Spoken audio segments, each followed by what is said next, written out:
আপনি 21শে জানুয়ারি Indian secular ফ্রন্টের উদ্যোগে কলকাতা শহীদ মিনার ময়দানে অধিকারের মহাসমাবেশে যাবেন, না আপনার হিয়ারিং এর ডাক পড়েছে ব্লকে যাবেন, এই নিয়ে অনেকে দ্বিধাদ্বন্দ্বের মধ্যে ভুগছে।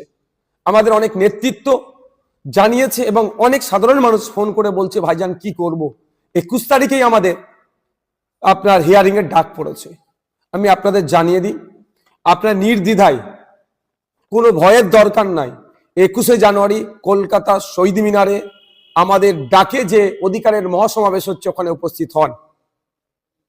আর আপনারা কি করবেন, তাহলে একটা চিঠি তৈরি করুন। চিঠিটা আপনার ব্লকের যিনি ইআরও আছে, ইলেকট্রাল রেজিস্ট্রেশন অফিসার, তারকে দিন। সেই চিঠির নমুনা এই ভিডিওর কমেন্ট বক্সে দেওয়া হচ্ছে। তারপরও আমি একটা ছোট্ট করে দেখিয়ে দিই, বুঝতে পারবেন চিঠিটা কি, কিভাবে লিখবেন। প্রতি মাননীয় বা মাননীয়া ইআরও, আপনার বিধানসভার নাম লিখে অমুক বিধানসভা, তারপরে আপনার জেলার নাম দেবেন, তারপরে কি দেবে বিষয়, শুনানির দিন পরিবর্তনের আবেদন, তারপরে মহাশয় মহাশয়া, পুরুষের জন্য মহাশয়, মহিলার জন্য মহাশয়রা দিলেন, আপনার নাম দেবেন, পিতার নাম দেবেন, পুরো ঠিকানা লিখবেন।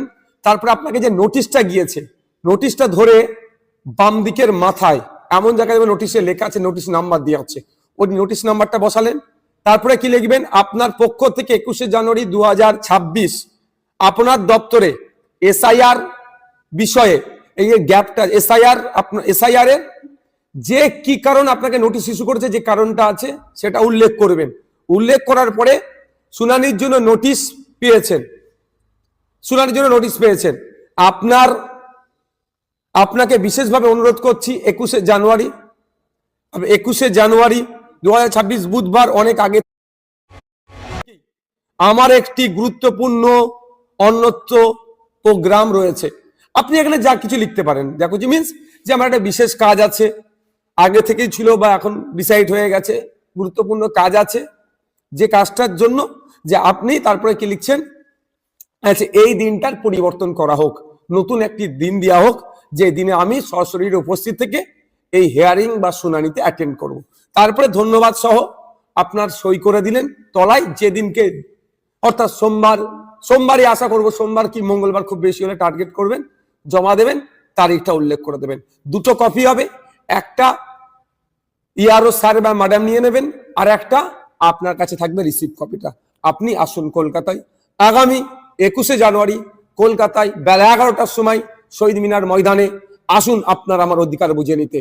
ফেক এসটিএসসি সার্টিফিকেটের নামে যেভাবে প্রকৃত এসটিএসসিরা বঞ্চিত হচ্ছে, এই হয়রানি বন্ধের জন্য, নতুন ওবিসি সার্টিফিকেট দিয়ে মমতা ব্যানার্জি যেভাবে মুসলিম সম্প্রদায়ের সাথে দ্বিচারিতা করছে, বৈষম্য করছে, এটা বন্ধের জন্য, ওয়াকফ সংশোধনী আইন প্রত্যাহারের জন্য, আর সর্বোপরি এসআইআর এর নামে রাজ্য জুড়ে যেভাবে অহেতুক ভোটারদেরকে হয়রানি আতঙ্কিত করা হচ্ছে, এটা বন্ধের জন্য, এবং সাথে সাথে স্কুল সহ মাদ্রাসা শিক্ষা প্রতিষ্ঠানগুলো শিক্ষক শূন্য অবস্থায় চলছে, পর্যাপ্ত পরিমাণে শিক্ষকদের শিক্ষার পরিবেশ করিয়ে নিয়ে আসা হোক, এবং যে নয়া শ্রম কোড নিয়ে এসে কেন্দ্রের বিজেপি সরকার শ্রমজীবী মানুষদেরকে শোষণ করছে, সেটা বন্ধের জন্য, এবং যে শিক্ষিত বেকার যুবকদের হাতে কাজ তুলে দেওয়ার লক্ষ্যে এই ধরনের 11-10টা পয়েন্টের উপরে, সব আরো পয়েন্টে আলোচনা হবে। আমরা কলকাতায় শহীদ মিনার ময়দানে এক অধিকারের মহাসমাবেশ ডেকেছি। আপনারা আসুন, নিশ্চিন্তায় আসুন, আপনারা এই চিঠি একটা করে আপনার ব্লকে ইআরওকে জমা দিয়ে রিসিভ নিয়ে চলে আসুন। কারণ আমি তাও বলছি, গতকালকে election commission of India West বেঙ্গলের সিইও স্যারের সাথে দেখা করতে গিয়েছিলাম, বিভিন্ন বিষয়ে আলোচনা হতে হতে ভার্বালি আমি এটা বলেছিলাম যে এই পরিস্থিতি, এটা কাকতালীয় কি ইচ্ছাকৃত ভাবে আমি সেটা বলতে পারছি না, কিন্তু ব্যাপক জায়গায় 21 তারিখে নোটিশ ইস্যু করা হয়েছে। আমরা মনে করছি বা আমাদের কর্মী সমর্থক মঞ্চে যে আইএসএফ এর প্রোগ্রামকে ভুলণ্ডিত করার জন্য দিকে দিকে যেমন তৃণমূল কংগ্রেস মিটিং মিছিল ওই দিনকে রেখে মানুষকে হয়রানি করার চেষ্টা করছে, একইভাবে এই নোটিশ ইস্যু করে মানুষের যাতে না আসতে পারে সেই রাস্তা বন্ধ করার চেষ্টা করছে। তারপরেও সিইও স্যারের সাথে কথা বলেছি, তিনি জানিয়েছেন এই ধরনের অ্যাপ্লিকেশন করলে, চিঠি লিখে জমা করলে প্রত্যেককে অল্টারনেটিভ ডেট দেওয়া হবে। সুতরাং আপনারা নির্দ্বিধায় আগামী 21শে জানুয়ারি কলকাতার শহীদ মিনার ময়দানে অধিকার সমাবেশে বেলা 11টার মধ্যে উপস্থিত হবেন।